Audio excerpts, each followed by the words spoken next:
Hey, what's going on, everybody? Welcome back to the channel. Today I'm doing a little bit of map study for the upcoming tournament on Toledo Bend. We got the second Bassmaster Open of the season going to be kicking off week after next. But I leave on Thursday for that event next week. So I'm really excited about that tournament.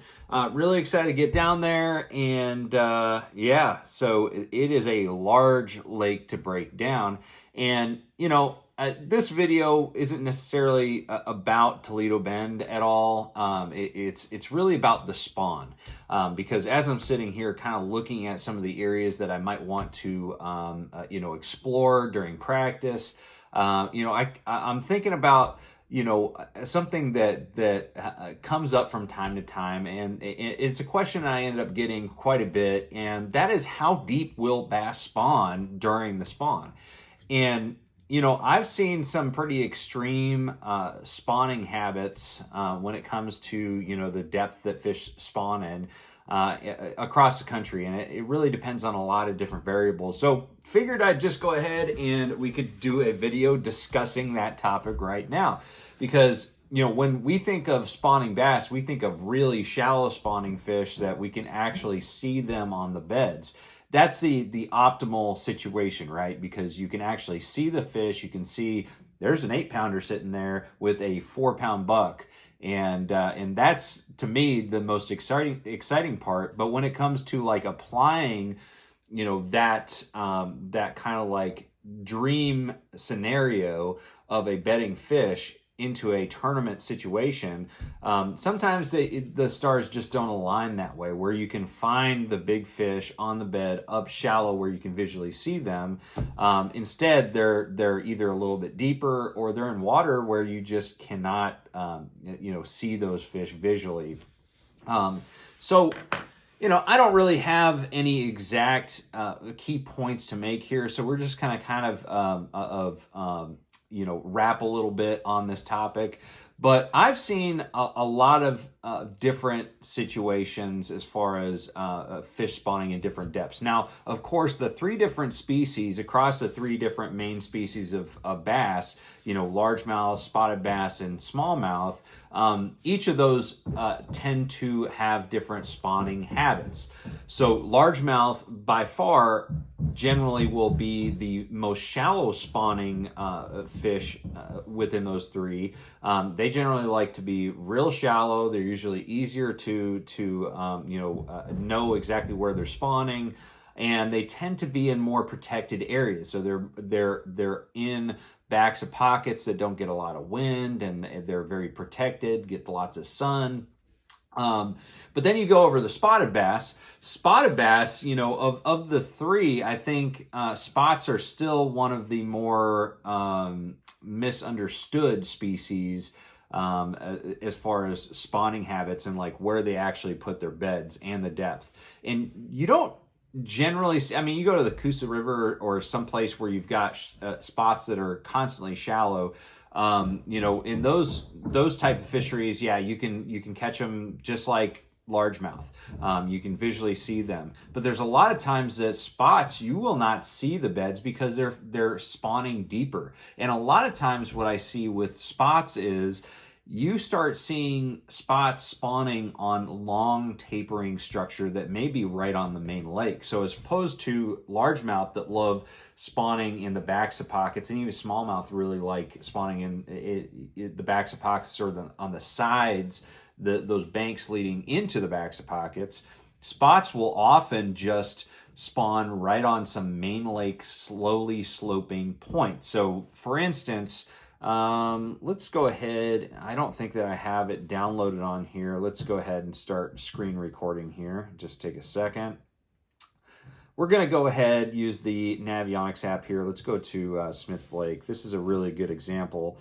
We're going to have to download this. So we're going to go to download maps, download.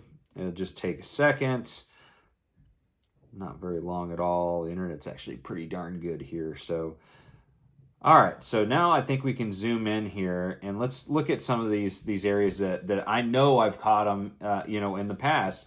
So if I was going to a fishery, and usually I'm going for largemouth, I would be going into the back of a pocket like this. You know, you get good protection from a north or east wind, and usually those are the predominant directions where you have colder wind.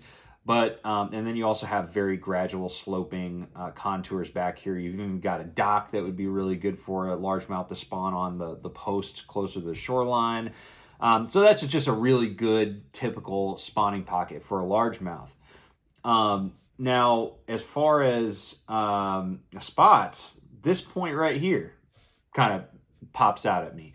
Okay, so it's like, this is a spot where you'd expect to see largemouth during, you know, the post-spawn in the summer months, but spots love to spawn right on these long tapering points. You can see how this point, the contours are farther apart, which denotes a slower taper, a slower drop, and a lot of spots love spawning in those areas, and they'll spawn up to, you know, I think that spots will spawn up to probably 12 or 15 feet in some instances. And really that brings up a good point when it comes to the depth that fish are going to spawn in. Regardless of the species, the clearer the water, the deeper they're able to spawn. And the reason for that is that the sun penetration, the light penetration is reaching deeper, so they can incubate their eggs even in the deeper water. The exact opposite is true with dirtier water. The dirtier the water, the shallower the fish, all species are going to be spawning.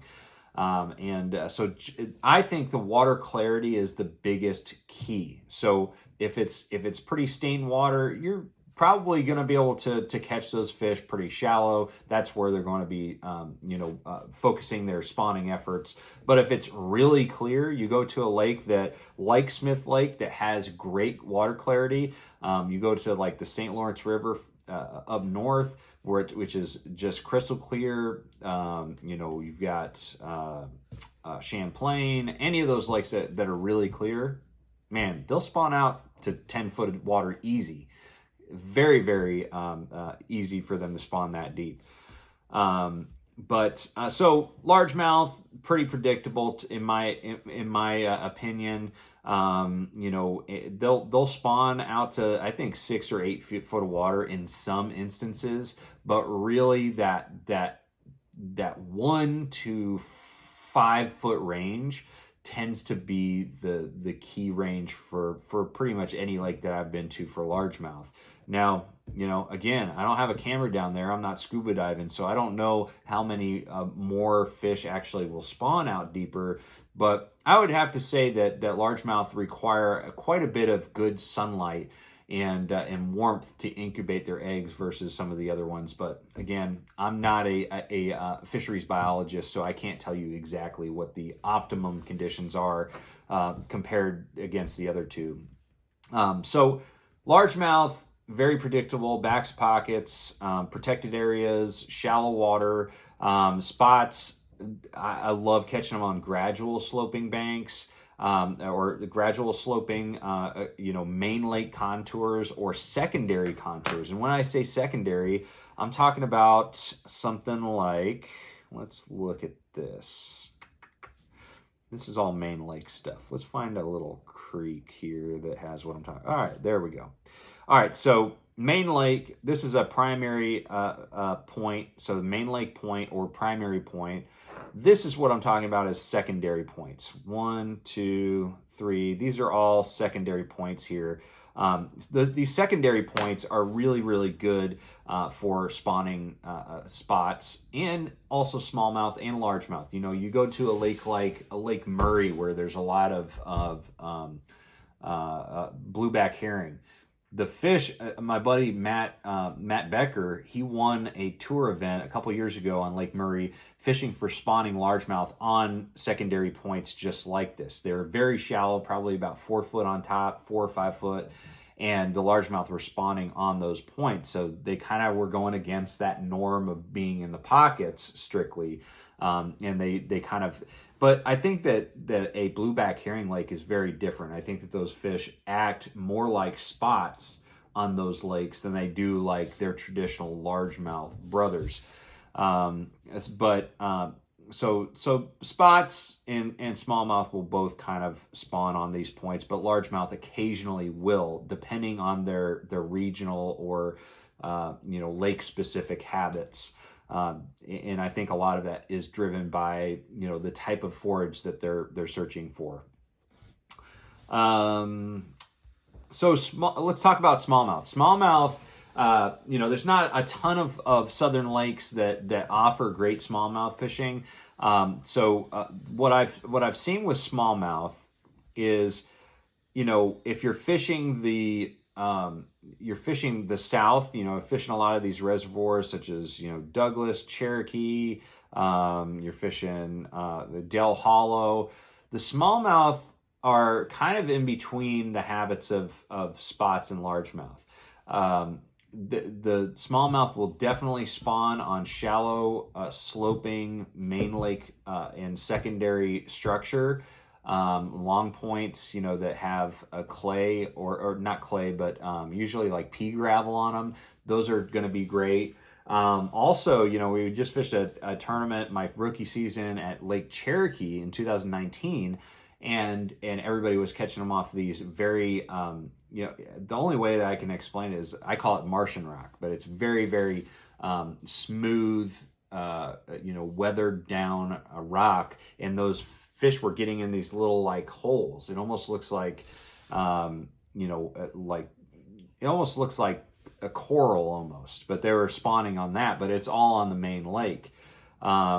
And so smallmouth are very broad as far as the areas that they'll spawn. They'll spawn on the main lake, they'll spawn in the creeks, but really what they're looking for is good, nice small gravel or a hard surface that they can lay their eggs on, like that Martian rock that I was talking about. And then up north, they pretty much spawn everywhere. You go to a lake like Lake Champlain, those fish are going to be spawning on these large, expansive grass flats, or just flats in general. So natural lakes, and this applies to really largemouth and smallmouth. On natural lakes, the bass will spawn on large. You're not focusing necessarily on the shoreline. You've got shallow flats that are 4 or 5 foot deep for hundreds of yards. And those fish will just be out there spawning in these areas. And usually they're looking for isolated rock piles or a single rock or a bucket somebody dropped in the water or whatever it may be, a tire. And those fish really love to spawn against something that they can back up against and then protect the bed in front of them, as opposed to having to protect 360 degrees. So, so natural lakes are completely different. The fish pretty much can spawn anywhere as long as it's within the right depth range. But anyways, guys, those are just some thoughts on some of the habits of some of these spawning fish. Whether it's largemouth, smallmouth, or spots, they do have very different habits. Some of those habits, overlap, and some of them are very, very different as far as on the spectrum. And so, just keep some of these things in mind. It's not all about going into the backs of the pockets, for all these species or, for any one of them, depending on the situation. But sometimes they will spawn right on the main lake and on structure that maybe is more conducive for like summertime fishing. But anyways, guys, hopefully some of these thoughts help you. If you have any specific questions, that's a great way to support this channel. We just reached 10,000 subscribers. We've gone over that already, and so I'm really, really excited about that. But one way that you can support this channel if you like this content is to ask questions, and that helps me come up with content and more video ideas, because I'm doing a video a day. And so you run out of ideas pretty quick. So any questions that you guys have, whether it's similar to this topic or a completely different topic, I'd love to hear them, and hopefully I can do a video, just giving my take on it. Other than that, make sure you hit that subscribe button and share the content with your friends. And another thing that you can do, this video won't have a affiliate link in it, but if you watch any of my videos that I'm talking about a product, I'll probably have an affiliate link that links to 44tackle.com, where you can get 10% off your order using that link, and it helps support the channel too. So anyways, guys, thank you so much for watching. Just make sure you trust the process, and I'm going to see you out on the water. Take care.